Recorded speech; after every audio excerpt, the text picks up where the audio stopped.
बिस्मिल्लाहिर्रहमानिर्रहीम। आज हम लोग जो टॉपिक डिस्कस करने जा रहे हैं उसे यूराइनरी सिस्टम के नाम से याद किया जाता है। अब याद रखिएगा सर, हमारी बॉडी के अंदर या ह्यूमंस की बॉडी के अंदर जो यूराइनरी सिस्टम मौजूद होता है उसके चार इंपॉर्टेंट हिस्से हैं, फोर इंपॉर्टेंट पार्ट्स हैं सर। एक को हम लोग किडनी के नाम से याद करते हैं, दूसरे को यूरेटर कहा जाता है, तीसरे को यूराइनरी ब्लैडर और चौथे के लिए लफ्ज़ यूरिथ्रा का इस्तेमाल किया जा सकता है।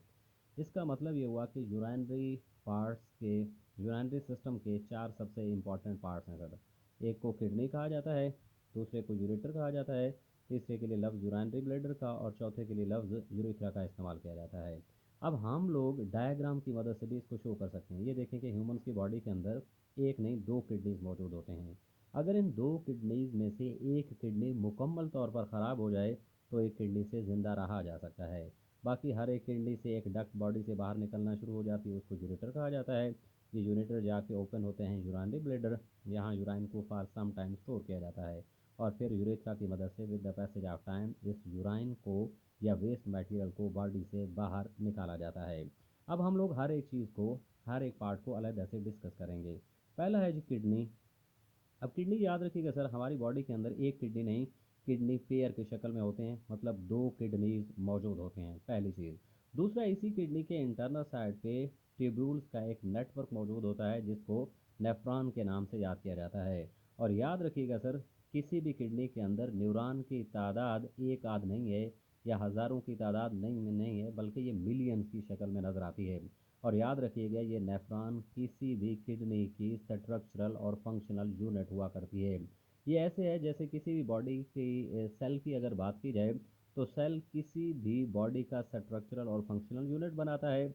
सेम ऐसा ही ये नेफ्रॉन किसी भी किडनी के स्ट्रक्चरल और फंक्शनल यूनिट के तौर पे रिएक्ट करना शुरू कर देता है। अब जो किडनी है इसके पास दो तरह की ब्लड वेसल्स हैं। एक को रीनल आर्टरी कहा जाता है जो ऑक्सीजनेटेड ब्लड को किडनी के अंदर लेके इंटर होती है। दूसरे को रीनल वेन कहा जाता है जो डीऑक्सीजनेटेड ब्लड को बॉडी से बाहर लेके निकलती शुरू कर देती है। बाकी याद रखिएगा सर, किडनी हमारी बॉडी का सिर्फ 1% वेट के हिसाब से बनाता है। और लेकिन अगर ब्लड के हिसाब से देखा जाए तो ये हर एक हार्ट बीट का 20% ब्लड लेना शुरू कर देता है। काफ़ी ज़्यादा ब्लड ये लेता है। क्यों लेता है? क्योंकि ये हमारे ब्लड में से वेस्ट मटेरियल को फ़िल्टर करना शुरू कर देता है। तो एंड पे मैं क्लियर कर दिया है कि ये ब्लड को फ़िल्टर करता है, उसमें से वेस्ट मटेरियल को निकालता है, जिसके लिए लफ्ज़ आप लोग यूराइन के हवाले से इस्तेमाल कर सकते हो। सो ये है किडनी का एक ब्रीफ सा इंट्रोडक्शन। ऑब्जेक्टिव में काफ़ी दफ़ा पूछा जाता है कि किडनी हमारे बॉडी वेट का कितना परसेंट बनाता है? That is only 1%। और हर एक हार्ट बीट का ये कितना ब्लड लेता है? कितने परसेंट? तो 20% ये ब्लड लेना शुरू कर देता है। बाकी रही बात यूरेटर के हवाले से, यहाँ देखते हैं डायग्राम के अंदर, ये यूरेटर है, ये जो नालियाँ आ रही हैं ना सर, इसके लिए लफ्ज़ यूरेटर का इस्तेमाल किया जाता है। अब आप लोगों ने इसके केस में सिर्फ इतना बताना है कि यूरेटर ऐसी डक्ट होती हैं जो किडनी से यूराइन को उठाती हैं। और याद रखिएगा सर, यूरेटर ये किडनी के जिस हिस्से में कनेक्टेड होती हैं, ये हिस्सा थोड़ा सा अंदर की तरफ धंसा होता है सर। इस हिस्से के लिए लफ्ज़ पेल्विस का इस्तेमाल किया जाता है। यानी यूराइन जो है वो किडनी के जिस हिस्से में आके जमा होता है उसको पेल्विस कहा जाता है।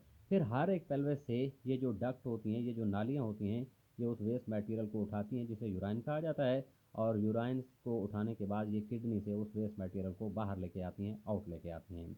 अब तीसरा स्ट्रक्चर है यूरानरी ब्लैडर। याद रखिएगा, हर एक यूरेटर, ये देखें, हर एक यूरेटर जिस स्ट्रक्चर के अंदर आके ओपन होती है ना सर, उसको यूरानरी ब्लैडर के नाम से याद किया जाता है। तो आप कह सकते हो कि यूरेटर यूरानरी ब्लैडर के अंदर आके ओपन होते हैं सर, और यहाँ सफिंक्टर लगे होते हैं जिसके लिए लफ्ज़ यूरिट्रल आर्फिसेस का इस्तेमाल किया जा सकता है। आखिरी हिस्सा है सर यूरिथ्रा। याद रखिएगा सर, ये जो यूरानरी ब्लैडर है ना सर, इससे यूराइन बाहर निकलता है एक पोर की मदद से जिसको यूरिथ्रा के नाम से याद किया जा सकता है। और with the passage of time यहाँ से यूराइन जो है वो बाहर निकलता रहता है।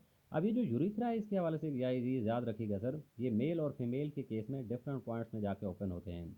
मेल में जाके ये पिनस के अंदर ओपन होना शुरू हो जाते हैं और फीमेल के केस में they will open into the vagina. I can say they will open into female part that is commonly known as a vagina के हवाले से। अब ये जो यूरिथ्रा है ना सर, यूरिथ्रा और यूनानी ब्लेडर के दरमियान भी सफिंक्टर होता है सर। और इस सफिंक्टर का काम क्या है सर? यूराइन को with the passage of time body से आउटसाइड मूव करने में मदद देता है। बाकी याद रखिएगा सर, सफिंक्टर दो जगह मौजूद होते हैं सर। एक तो यहाँ सफिंक्टर मौजूद है, ये पेल्विस के एरिया में, यहाँ से ये मूव आउट करते हुए जब ये यूरेटर यूरिनरी ब्लैडर के अंदर ओपन होती है तो यहाँ भी सफिंक्टर मौजूद होता है, और इस यूरिनरी ब्लैडर और यूरेथ्रा के दरमियान भी सफिंक्टर मौजूद होता है। सफिंक्टर का सबसे इंपॉर्टेंट काम क्या है सर? मटेरियल की बैक फ्लो को रोकना ऑन द बैक साइड। ये एक्चुअली केसेस में जो सफिंक्टर होता है, ये आप कह सकते हो कि ये एक सर्कुलर मसल होता है सर, और इसका काम ये है कि किसी भी मटेरियल की जो बैक मूवमेंट है उसको ये रोकने की कोशिश करता है।